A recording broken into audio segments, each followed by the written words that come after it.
Hi, my name is Joe, and I'm one of the pastors at Redeemer Lincoln Square. Now, let me read for you today's passage, which comes from Deuteronomy chapter 30, verses 15 to 20. See, I have set before you today life and good, death and evil. If you obey the commandments of the Lord your God that I command you today, by loving the Lord your God, by walking in his ways, and by keeping his commandments and his statutes and his rules, then you shall live and multiply. And the Lord your God will bless you in the land that you are entering to take possession of it.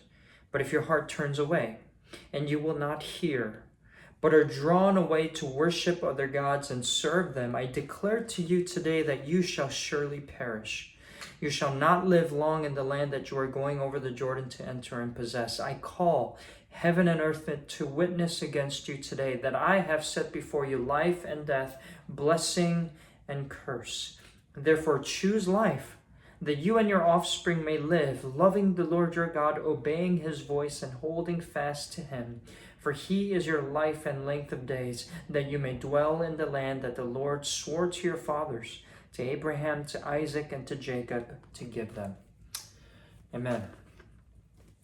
Now, as we come to the end of the book of Deuteronomy, we see that Moses ends his address very similarly to the way he began.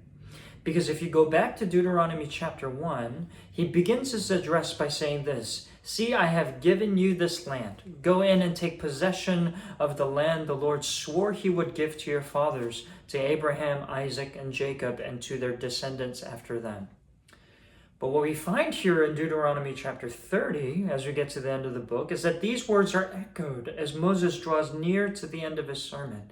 Listen to what he says again in verse 15. He says, See, I set before you today life and prosperity, death and destruction.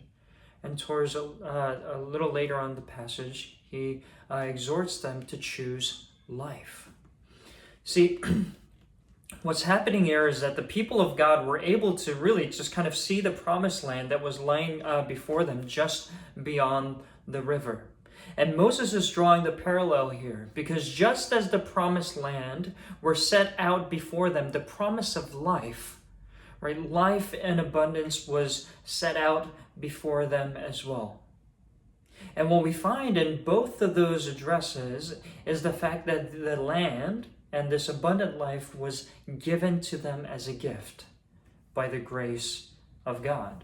Right? These are bookends to the way Moses addresses the people. It's with the grace of God that was giving these gifts to his people for free. But what happens in between those two addresses? Right? We have all of these laws and commandments. And I think this is where we get to the lesson of the book of Deuteronomy.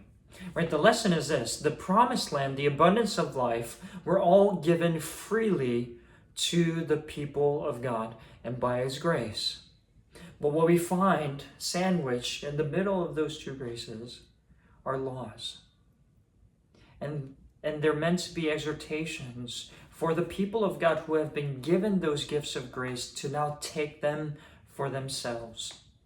Right, the land was to be taken possession of. The life was to be chosen, to be taken in, to be lived out.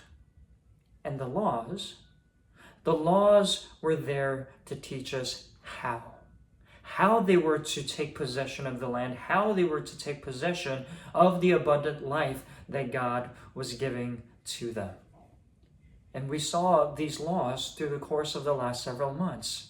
Right? They were to be appropriated, this abundant life was to be appropriated into the people of God through the manner of their worship, through their purity of life, through their concern for justice and fairness towards the weak and the poor and the slave.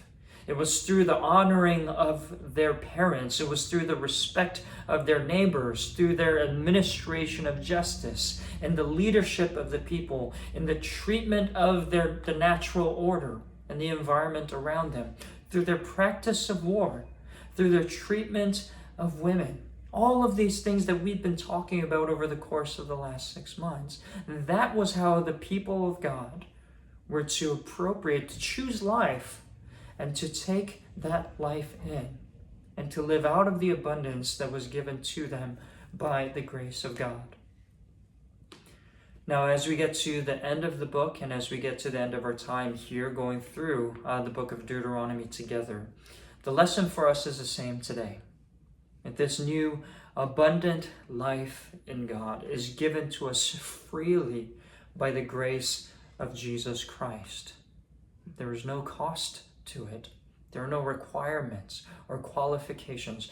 It is given freely to all of God's people. But having said that, we are told over and over again in the New Testament and beyond, but explicitly here in Deuteronomy, this new life is to be taken in, taken hold of, and internalized and lived out, right? To choose life. How? We're told in verse 20, by loving the Lord your God, listening to his voice, and holding fast to him. Because it is in this God we find our life in abundance. And by holding fast to this God and relying and trusting on the grace that is given to us, we'll be able to live an abundant life, not just as individuals, but as a community together. So let's do that together as we close our time in the book of Deuteronomy.